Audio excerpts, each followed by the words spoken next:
Your Shreddies aren't British anymore. Check the box. They haven't been made in Britain for years, but they're still covered in Union Jacks and nostalgia, still trading on 75 years of heritage they no longer honour. You've noticed they taste different, haven't you?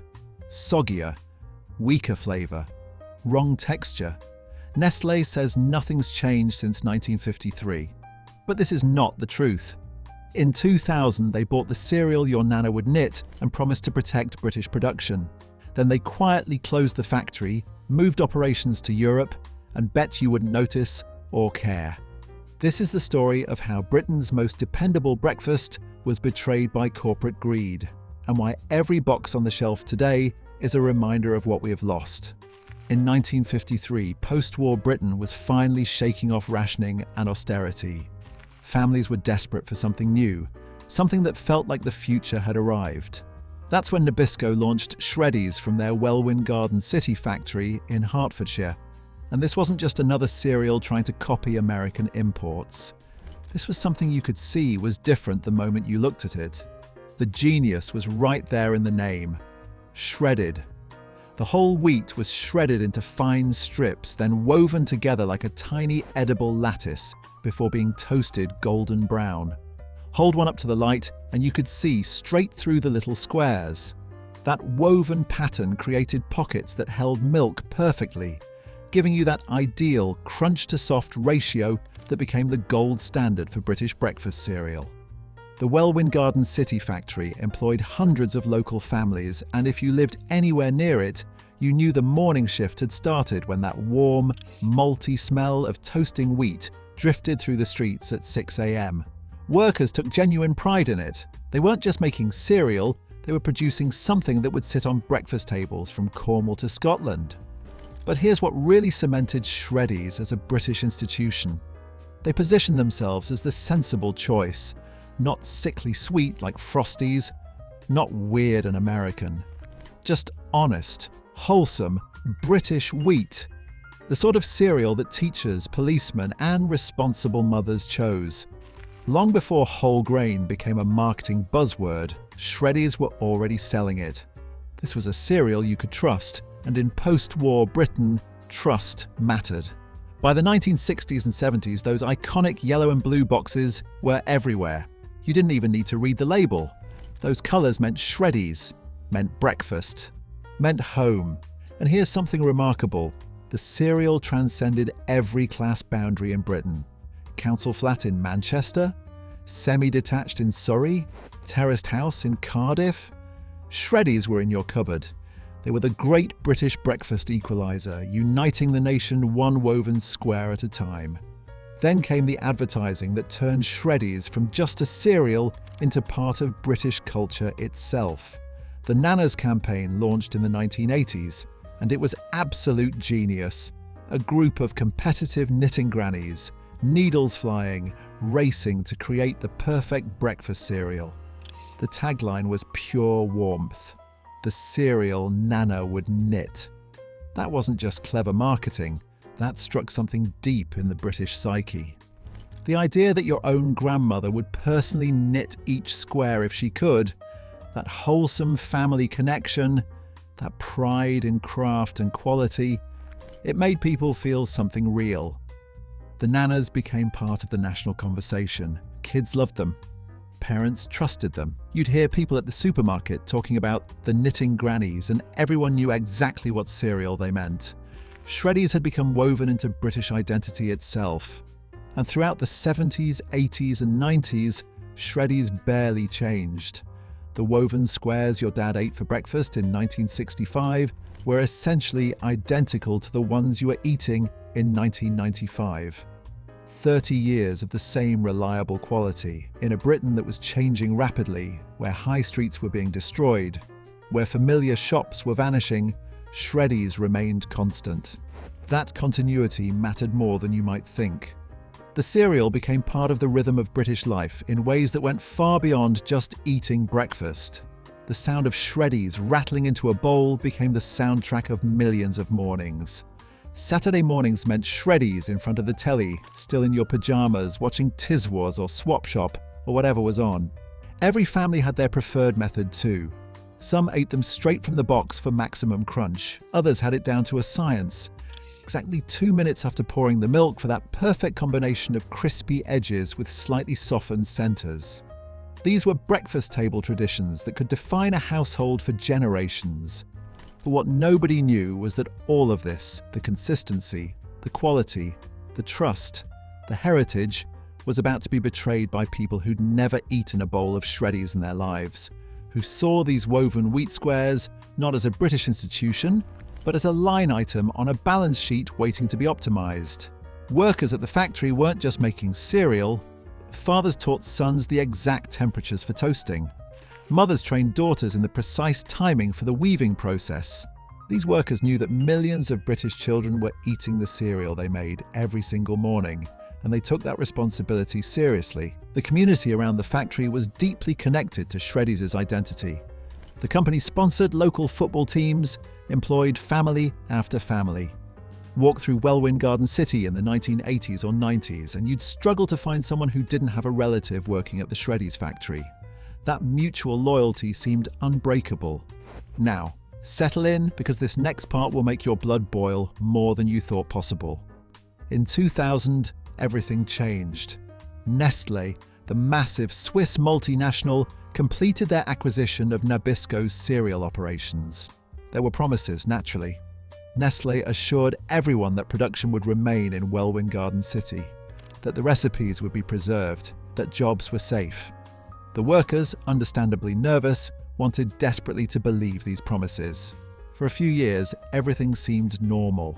But behind the scenes, Nestlé was doing what all multinationals do: analysing costs, examining efficiencies, looking for optimization opportunities. Shreddies wasn't a British institution to them.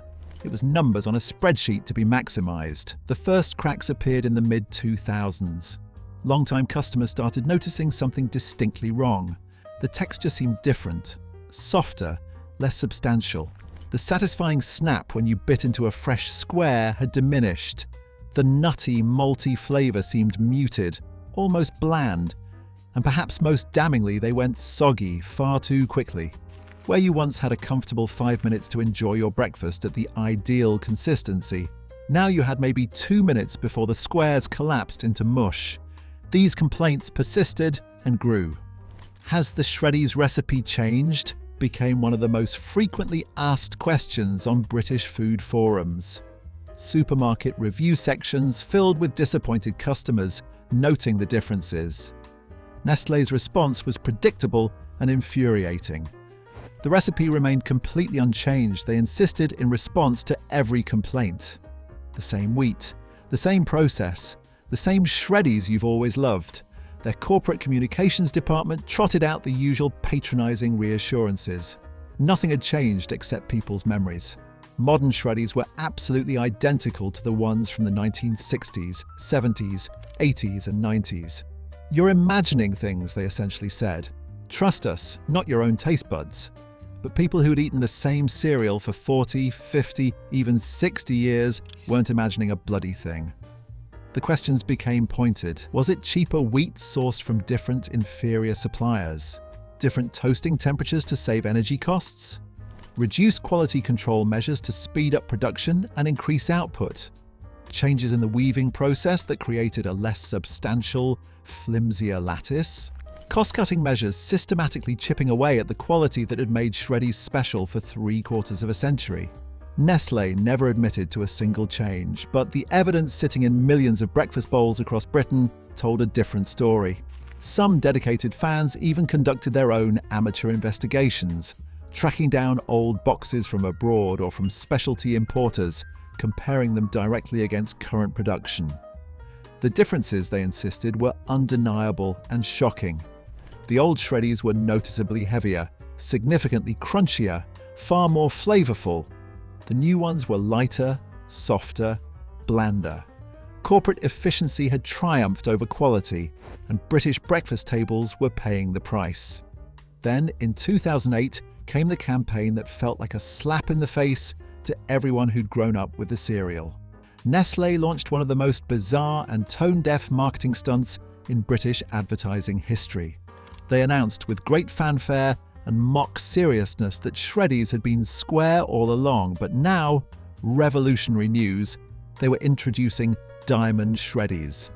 The punchline? They were exactly the same squares, just rotated 45 degrees. That was it. That was the great innovation their marketing budget had produced. The campaign was meant to be tongue-in-cheek, a playful jab at absurd marketing gimmicks.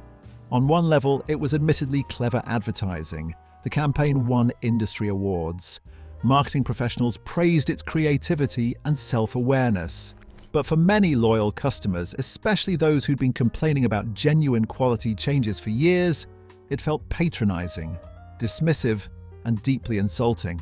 Here was a Swiss corporation making jokes about the cereal that British families had trusted for decades, while simultaneously ignoring completely legitimate concerns about recipe changes and quality decline. They had money for silly marketing stunts, but apparently no interest in addressing real problems or being honest with their customers. It felt wrong on a visceral level, like Nestlé fundamentally didn't understand the emotional connection people had with Shreddies. This wasn't just another product to make clever adverts about. This was breakfast, this was childhood, this was family, this was home. The Diamond Shreddies campaign suggested that Nestlé viewed their British customers as gullible fools who could be won over with silly gimmicks rather than deserving honest communication about what was actually happening to the product they'd loved for generations.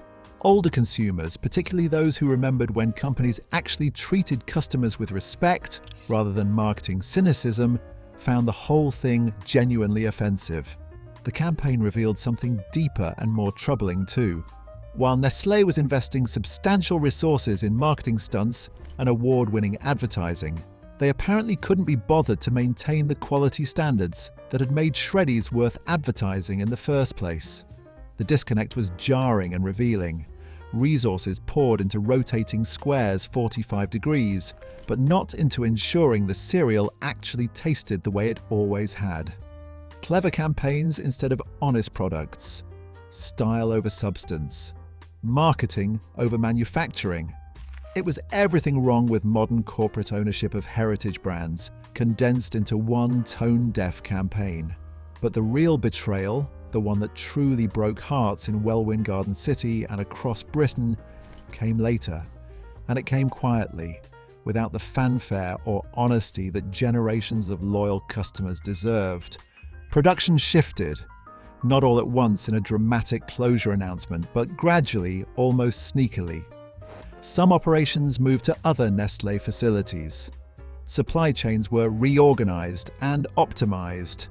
The Welwyn Garden City factory that had made Shreddies for over half a century started doing less and less actual Shreddies production. By 2008, much of the manufacturing had moved to Nestlé facilities in Dalston, Scotland. Some production even went abroad to Nestlé's European factories in Germany and elsewhere. The promises made in 2000 about maintaining UK production? Increasingly hollow and meaningless. Yes, technically some Shreddies were still made in Britain, but the heart and soul of production had moved away from the town that had made them for 55 years. The workers at Welwyn Garden City, who dedicated entire careers to making Britain's favourite breakfast, saw their roles systematically diminished. Redundancies came in waves. The community that had built up around Shreddies production over multiple generations fragmented and scattered. That deep sense of local pride in making something that defined British mornings, that connection between workers and the product they crafted, was stripped away and discarded. And the cereal itself? Many longtime fans insist it's simply not the same anymore, and they're not being nostalgic or imagining things. The texture genuinely has changed. The flavour is demonstrably different. The way it holds up in milk isn't right. Maybe some of it is psychological, knowing that your Shreddies no longer come from Britain changes how they taste in your mind. But maybe, just maybe, the recipes and processes really did change when production shifted to different facilities with different equipment and different standards, and Nestlé has never been honest about it because admitting the truth would be admitting the betrayal. The packaging still cynically plays up the British heritage. The boxes still feature familiar imagery, still trade aggressively on decades of trust and nostalgia, still use those reassuring yellow and blue colours. But look at the fine print. Actually read where they're made and you'll see the truth. Various Nestlé facilities across Europe. The quintessentially British cereal, the one your grandmother trusted completely, the one that tasted like Saturday mornings and school holidays, is now just another product in a multinational's vast portfolio, made wherever production costs are lowest and profit margins are highest. The broader implications of this story hurt even more than the specifics. Shreddies represents a pattern we've witnessed again and again across British food manufacturing over the past few decades. A beloved local brand with deep community roots gets swallowed by a multinational corporation. Promises are made about preserving heritage and maintaining local production. Those promises hold for a few years while the headlines die down. Then, inevitably, when moving production elsewhere saves money and boosts quarterly earnings, those promises evaporate like morning mist. Communities are left with empty factories and unemployed workers, while shareholders in Zurich or Rotterdam who benefit from these decisions never have to look those British workers in the eye and explain why decades of loyalty, quality, and heritage meant less than a favourable cost-benefit analysis. There's a bitter irony in all of this. Shreddies became spectacularly successful precisely because they represented something authentic and British. Honest wheat, honest work, honest relationships between a company and the communities that supported it for generations. But in the end, none of that authenticity, none of that heritage, none of that trust protected Shreddies from the cold mathematics of global capitalism. British families still buy Shreddies, of course. They're still on supermarket shelves nationwide, still sitting in millions of cupboards. Children still pour them into bowls on rushed weekday mornings. But for those who remember what Shreddies used to be, what they used to mean, what they used to represent, there's an unavoidable sadness with every purchase. Every box is a reminder of what was lost. The connection to Welwyn Garden City. The workers who took genuine pride in their craft. The consistency you could absolutely depend on. The sense that a British company actually cared about British customers and British communities. Some loyal fans have given up entirely, refusing to support a brand that so thoroughly abandoned what made it special. Others continue buying out of habit, nostalgia, or simply because their children have grown to love them, but the joy has been replaced by resignation and sadness. The yellow and blue packaging that once represented trust and tradition now feels like an empty promise, cynically trading on memories the current corporate owners never earned and don't deserve. The fate of Shreddies isn't just about one cereal, it's about what happens when community, heritage, and quality become secondary to quarterly profit reports and shareholder returns. It's about promises that evaporate the moment they become financially inconvenient. It's about the slow, systematic erasure of British food manufacturing, where the products technically remain on shelves, but the soul has been extracted, packaged up, and shipped elsewhere. If this deep dive into British breakfast history has struck a chord with you, if you remember when Shreddies tasted like they should, if you've noticed the changes and felt that same sadness, then subscribe to the channel. We're documenting what's being lost before it's completely forgotten. Hit that subscribe button and the notification bell, because next week we're uncovering another British brand betrayal that'll make your blood boil. The stories need to be told before they disappear entirely. Subscribe now, and let's remember together what Britain used to make and what we've lost.